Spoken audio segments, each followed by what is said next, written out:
Hello， 大家好，我是小金。我们今天呢来测评一期北京的租房，因为现在马上很多人毕业要来北京工作，所以作为一个北漂有10年北漂经验的人，所以今天我们要给大家测评一期在北京如何租房以及北京的租房指南。我们今天要跑一天，所以要租辆车。今天我们要把全北京跑个遍夸张了，北京太大了，所以我很难把北京都跑完。所以说这一期呢，就挑一些有典型的、比较著名的一些地方，比如说朝阳区啊、通州区啊、望京啊、海淀啊，我们这些跟大家聊一聊。我们先要带大家看一套非常便宜的房子，600，老北京的大杂院。看，他们现在真有房屋出租，我们要看一间。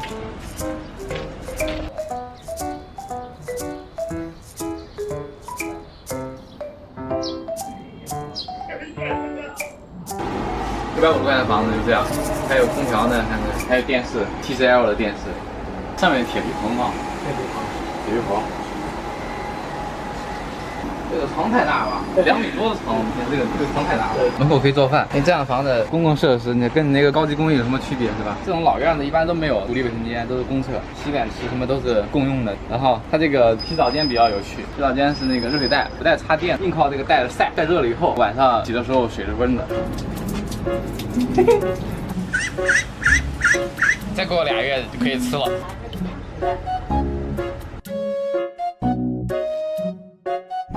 好的。哦，是这样的。他们1楼的服务台、接待大厅都这么豪华。看这个大落地窗，对面就是朝阳公园。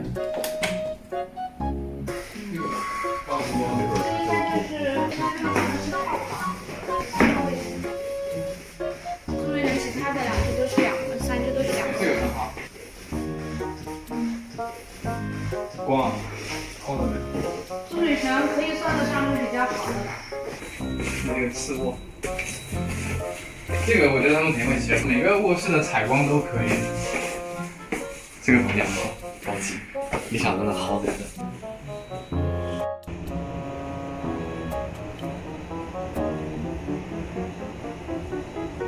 这个方冰冰她在这里好几套房子。白百合，我们刚才已经看完了一个58000将近6万块的一个房子，哇，200多平米，非常高级，非常华丽。这个小区呢是这附近最贵的一个小区。我们现在来到了朝阳大悦城，要说全北京最时尚的地方，肯定是朝阳大悦城，然后大家知道三里屯这2个地方。这边的房价呢，比如说这边有一个很好的小区叫天鹅湾，天鹅湾呢它的租金呢，你要合租的话差不多在7、8千左右，整租的话差不多是2万到3万。OK， 我们现在呢去看一下天鹅湾的房子。他会喜欢这种风格。还有这个床太浮夸了。这以前是美容店吧？你看，是吧？看那边1套、2套、3套，也就是一个漂亮服，一个漂亮服，找不到1万服哈。那边的老房子是为什么没拆啊？那个是当拆不动，拆不起，拆了一个那个床拆不起。我们现在在的是白子湾的沿海下游城。白子湾可能你们很多人都不知道，但是如果你们看过《北京女子图鉴》，那个剧本的原型就是写的是白子湾。这里面呢，白天你可能看到一片荒芜，但是一到了晚上，会有各种豪车接送，还有那种冬天穿着超短裙的嫩模，然后晚上蹲在街头抽烟的小姐姐。好吃，最高很好吃。反正就是北京哪些地区的小姐姐最好看，那么一定首选白子湾。单间的话可能在3000多左右，然后整套的话可能在9000、8000，价格是适中的，不算太贵。然后这边周围呢小区比较多，所以你可以选择的空间也比较大。我来弄到，这是主卧，这小间屋住1个人挺好的。这基本就是北京在这种基础的这种又不错的这种房子当中，算是中等的。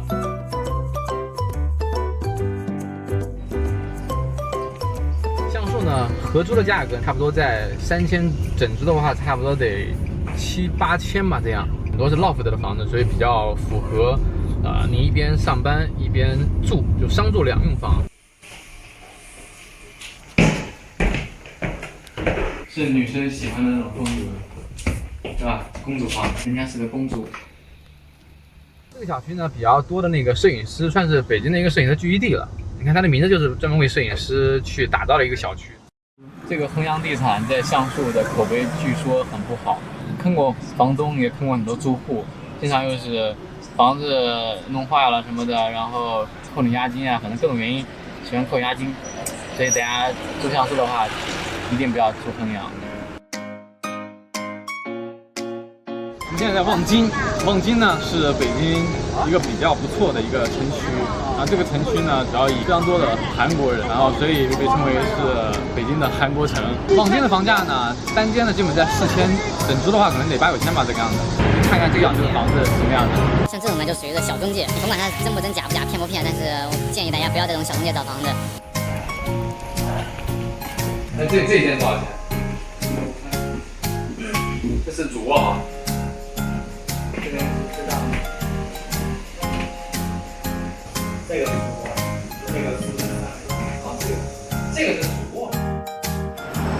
我们是正好早上7点出的门，然后现在是晚上7点。今天正儿八经的跑了整整一天。北京传媒的工作也比较多，所以很多一些比较好的小区呢，都会有很多明星啊，一些网红。典型的就是朝阳大悦城、百子湾这2个小区呢，是最多小艺人、小明星、网红的聚集地。像一些那种一线的明星、那种大咖，觉得有实力买房了，这个我得看一看啊。首先声明啊，我们在网上查的啊，我们这个网上都有这个资料。那租房呢，我们跟大家讲一下，比如一些小技巧，比如说不要图便宜去找一些小中介，尽量找知名的。网上平台呢，千万不要在588上找，千万不要在签合同之前交押金。你在找房的时候，你故意让他知道你找了2家，找了3家，然后告诉他我接下来要看另一家公司的房子，故意让他知道，然后他们竞争，至少他不会给你压高价。千万不要晚上看房，因为晚上你看不到采光。如果你找的是那种房东直租的房子，记住一定要看他的房产证，然后并且一定要拍照。那这些只是我个人的一些经验，所以呢，如果大家还有一些上当受骗的，或者遇到一些黑中介的一些经验，可以来弹幕跟我们互动。这一期呢，不知道对大家有没有帮助，特别是刚来北京的一些新北漂啊，如果对你们有帮助的话，可以帮我们关注、转发、点赞，一条龙服务。OK， 一条龙服务，拜拜。我们现在正在搬家，然后这一趟搬就再不来北京了，已经搬完上车了。这是最后一次在我们的工作室录最后一个视频，整个房间加上租金、押金，浪费的钱应该超过15万了。哎，我们的 logo， 这个 logo 太有回忆了，这是我们最早第1年第1版我自己亲手设计的 logo， 粉末。有没有突然有一点点不舍？谁他妈赶上？自己赶上。现在是晚上8点钟，我们已经走了400多公里。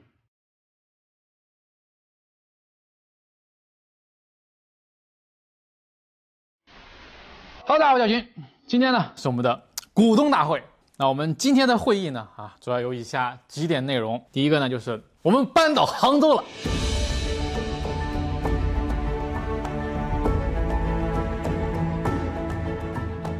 杭州的股东们，弹幕让我看一看。那我为什么要离开了生活了12年的北京呢？来弹幕互动一下，你愿意生活在一个可能一生都买不起房上不了户口，根本摇不到车号的一个城市吗？你愿意吗？你愿意吗？你愿意吗？那虽然这么多年创业我应该赚的也有差不多500万了吧，但大部分呢又投到了项目里面去，存下的钱呢也是寥寥无几。而我今年已经31岁了。12年来呢我在北京呢干了非常多的事情今天呢我想跟大家分享一下我那些年的一些黑历史。那我16岁的时候因为我那个读书就是异于常人的垃圾所以就开始在广东呢我家的工厂里面开始缝毛衣后来呢我又开始织毛衣那时候1个月可以赚到5000块钱，但是呢都上交给我老爸了，然后每个月呢只给我500块钱的零花钱。那个时候呢对自己的命运就是其实挺迷茫的在工厂里面兜兜转转2-3年然后在09年的时候我就决定离家出走然后只带了500块钱去了北京。那我最开始的梦想就是说我要去北京当一名歌星因为那个时候很流行这种网络歌曲。然后来了北京呢我就勾搭上了北京现代音乐学院那些同学，然后呢他们就告诉我完全没有唱歌的天赋，像我这种没有学历也没有经验只能够在餐厅里面端盘子刷盘子。然后当年呢还有很多店不要我们河南人，就是然后呢，我在厨房里面干了差不多2年啊。然后我们那个厨长呢，就特别想要培养我当厨师，哎呀，感谢师傅的培育之恩。然后呢，我就开始了漫长的化妆之路，是不是很傻逼？那当年呢，我在厨房里面学了好几个月的化妆，就去了摄影工作室啊，做了化妆师助理啊。我记得当时的工资呢，就是800块钱1个月啊，不包吃不包住。然后我身边几乎所有的人啊，爸妈都骂我，哎呀，就觉得这是一个很不靠谱的事情。就那个时候太惨了，就是你每天都想哭。我跟你讲，真的，主要你吃不饱，你能相信吗？800块钱就是太少了那个时候。后来呢，我就接触了广告啊，去了广告公司，开始啊拍视频啊，拍广告啊，然后做模特、网红的经纪人。那16年呢，我就开始做自媒体啊，并且遇到了屏幕前的大家啊，非常感谢你们啊，感谢。接下来带大家来参观一下啊，我当年上班的地方，就是一个神秘的地方，哎呀。现在带大家来参观一下我在北京的第2份工作，就在这个新闻出版总署的地下做面点工，就是我每天的工作就是包包子、揉馒头、炸油条、烙大饼。这个机构呢是审核中国所有这个文化类的这种产品，比如说你们现在电影看的开头那个龙标，就从这个单位里面拿的，国家电影局、新闻出版总署、国家版权局、全国扫非打防办。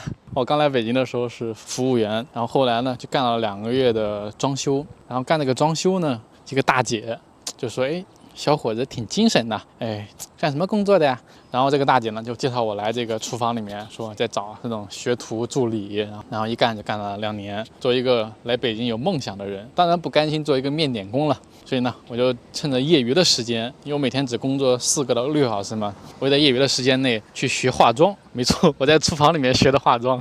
然后那个时候我在这个食堂里面就整天给自己画，我们那些厨长都惊呆了，说你要干嘛？这个场地啊，就是我们本波测评第1期拍摄的那个地方啊，现在已经种了，哎，这是啥？茄子吗？那个时候我面的是一个化妆师助理，那时候你们开的是传媒公司，对，传媒公司，名字特别怀旧，草根秀科技发展有限公司。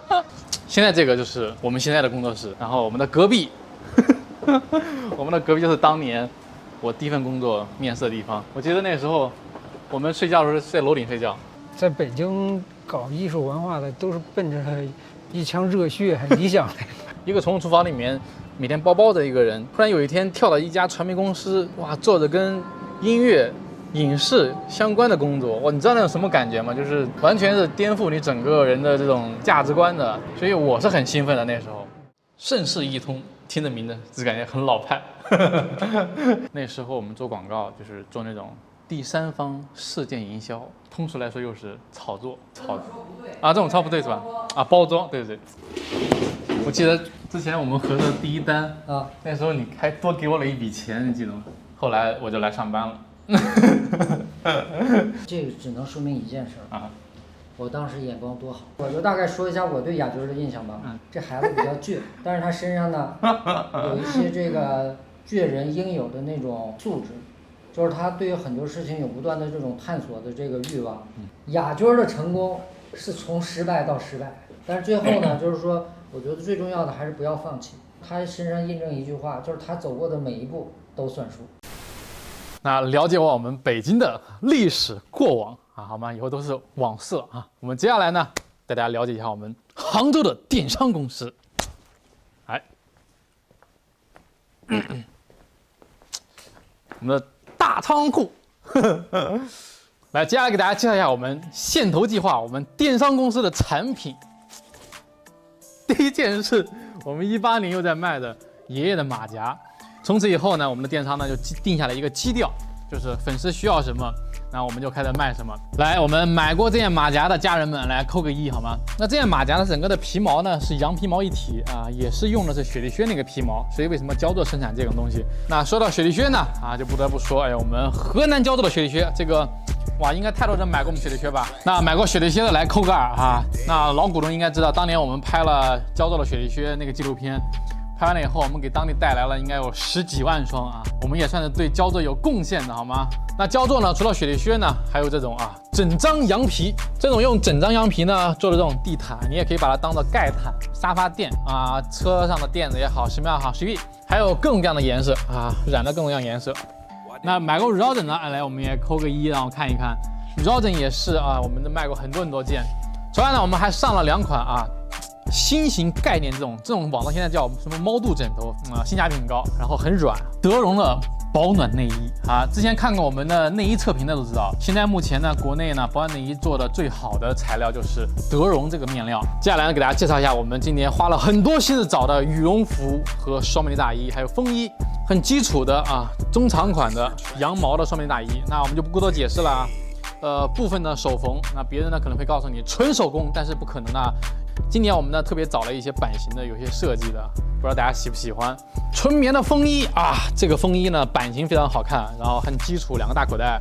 羽绒服呢，我们今天找了好几种版型，好几种面料。那这一款呢，它的面料呢，就是你看起来感觉有点皱皱的那种面料，就是这种做皱的这种效果。给大家看看，反正中长款，然后非常厚，然后白鸭绒。然后还有2款的面料呢，感觉有点像 PU 的感觉，感觉有点亮面戴帽子和不戴帽子。那这种面料呢，也是很多大牌在用的，就是它的面料，就是你摸起来很舒服，它有一点点肤感的那种，反正都是女生会比较百搭的吧。那总之呢，线头计划呢，我们今年呢上新了非常多的产品如果大家还有别的需求呢，可以评论里面告诉我，我们去给大家去找。那今年10月13号呢，就是我们账号的5周年5年了。有多少人是当初我们第一视频就关注我们的？弹幕告诉我一下。那这5年呢，其实经历了很多对的呢，错的呢，我们也都干了很多。但有时候我看弹幕看评论，有时候也会说，好像最近比较累，或者是最近感觉是不是做的视频不是很好。所以这段时间呢，我搬到杭州来，反而会觉得自己变得开心了。所以有时候我会觉得，如果大家工作或者是在一个地方待久了，如果不开心呢，就尽快走，不要犹豫好吗？不要让自己更难过、更不开心。换一个环境可能会变得更好。那虽然我离开北京了，但是我还有很多朋友在北京。那我也想要鼓励一下还在北京继续努力打拼的这些小伙伴们，因为我觉得能够留在北京很久的人都是比较有理想也是比较有能力的，甚至大家可能都想要赚钱，但是都不会为了钱去丢弃梦想。但是呢，在北京的人呢，大家内心很矛盾、很纠结、很拧巴，可能每天要想100遍要赚钱，再想100遍不想要赚钱，我去追求理想。但是我希望你们可以潇洒一点，更纯粹一点。既然选择了在北京，那要勇敢的、义无反顾的去追求理想。等你的理想实现了之后，那自然也能赚到钱。反正我这么多年来是这么一个经历但老实说，在北京呢，不是一个赚钱的好地方。你可以在北京成为一个艺术家，或者成为一个很酷的人。但如果你想挣钱，那么请你来杭州了。杭州就像10年前的北京一样充满各种赚钱的机会，而且人人公平。我12年前到北京的时候，跟很多人一样，有很多梦想，简直就是一个大梦想家、大幻想家。但是唯一实现的那个梦想呢，就是和屏幕前你们一起实现的。那我希望未来有机会呢，还能够跟大家一起走下去。希望下一个5年我们能够做得更好。感谢你们。Hello， 各位股东们，大家好，我是小军。今天要录一期我们的股东大会。我操！今天的会议议程是：首先我们要搬家了。我们的公司今天很乱，但是呢，不是我们一直都很乱，是最近要搬家才乱。先给大家看看我们摄影棚的拍摄地方，看看摄影棚。看我们有没有楼梯？有楼梯就意味着说我们有好几层楼。这个房间就是现在主要拍粉末的一个，现在这有一期衣服还没拍完，特别好，就它有天窗，它有4个天窗。这4个天窗呢，从头顶上射下来的光，会让你显得皮肤特别好。这边一间呢，是我的私人会所，我睡觉的地方，你看片的地方。这个跟大家解释一下，我是非常喜欢。就是住在上班的地方，这么多年来，应该我睡觉的地方应该都是在公司。这个间是我的床我的床，然后这是我看片的地方，每天最享受的时候就是看电影。那一架全是我的古着，包括我身上穿这一件，看它的蛋呢，这么大。大家看看我们办公的地方这个是我们公司的一角。我们像这样的角落，我们有100多个员工呢，少说也有300-500个，就反正就是基本上我很少认识，这人太多了，你知道吗？PUA 老板。本来上半年集团人很多，你知道吗？然后你看坐都坐满了，然后现在都流失了。靠你的人格魅力流出的。所以现在我们就剩我们几个人现在500多个，报个数吧，大家。1、2、600多号。现在参观一下我的办公桌。对，开个灯啊，真是的，怎么老是守着开灯？单位的审计，因为是商用电，所以不让我们开灯。他上个厕所都要让我们把电脑关掉。有那回事吗？你看到暖气片了吗？那其实没有暖气的。怎么没有暖气啊？你摸一摸，哎呀，烫手，烫得很。来，这个是我们装零食的，现在空空如也，他已经2个月没有买过了。谁让没零食？你看都没有吃完。这个是我们公司唯一的文娱活动。有多少个孔，就说明员工对家军有多少憎恨。你看一看。楼下呢是我们另一个拍摄场地，我们之前在那边拍过内衣那期视频啊。这是我们的仓库已经清空了，一些客户啊，然后或者是我们自己测评的道具什么的一堆，都在摆这里面。这时候也拍了很多视频啊。对，想想前段时间爆出拳，集团的 logo 都已经摘掉了。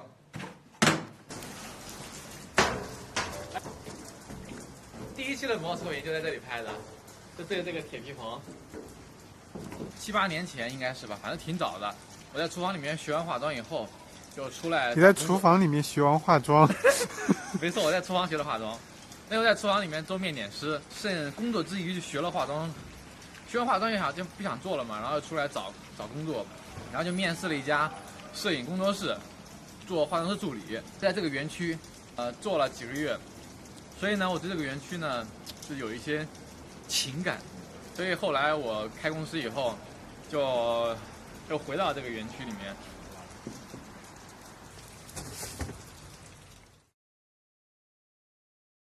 我可以来给大家介绍一下我们的新家。高级的门锁，哎，密码锁，天哪！他进来，一进门呢是一个衣帽间，这个衣帽间有点太浪费了，所以我就把它当成我们的一个小仓库，然后放我们的一些道具，乱七八糟的。木木同学，大家都见过的，没有见过的打个招呼好吧？他比较腼腆，不爱说话，比较害羞，所以每天呢他就坐在这里帮我们看着门，辛苦了。首先呢是我们的客厅啊，这是我们利用率最高的一间房子，就是我的办公在这边，平常的拍摄呢也会在客厅，还有我们吃饭，哎，我们现在终于有厨房了，所以我们现在可以做饭啊，多么大的一个客厅，阳光明媚，早上一缕阳光射入到屋里面啊，开心，终于有大厨房的人了，全是高级的家具，哎呀，很高级，你看这，反正就很贵，很贵。这个客厅我特别喜欢，因为整个的装修都是那种乳白色。好，先介绍下这边，这是我们的10万粉丝牌，哎，距离100万还比较遥远。2020年我们争取拿到100万的奖牌，好吧？希望能拿到啊！这个柜子里面呢都是我们的一些道具啊，乱七八糟的。冰箱啊，冰箱现在也没什么东西。还有一个酒柜，反正都是一些女生喝的酒。这个沙发，房东说1万多还是2万块钱买的，所以让我特别呵护它，因为我们的小本子特别喜欢抓。我现在就把它盖起来，坐都不舍得坐。这个沙发非常大，非常舒服，因为它是鹅绒的。天哪，我连鹅绒羽绒服都没有，鹅绒沙发。以前的生活真是枯燥且乏味啊！这里呢是一个阳台，这个阳台呢本身是空的，然后因为我的东西太多，所以就变成了我们的仓库。小本子，出来打个招呼。小本子藏在这里睡觉，他的猫窝都不喜欢，他就喜欢睡这种疙瘩饺子。跟阿姨们打个招呼，快点！来，小默默打个招呼来。好，哎呀，小默默是个闺女，是个小女孩，看到没有？带玻璃窗户的卧室。房东说这个床2万多块，2万多块的床。这是人家的梳妆台，人家在这里面化妆。这里面就是我们拍摄本末测评的地方，一个非常大的一个换衣间。有很多柜子，这都是我的衣服了。我们现在大部分拍本末测评都在这间屋子拍，然后这里还有一个豪华卫生间，超豪华卫生间，双人洗脸池。我搞不明白这个设计为什么要有双人洗脸池，哇，还有一个浴缸，哎呀，我的天哪！好，接下来这间房间非常的高级，就是一个仓库。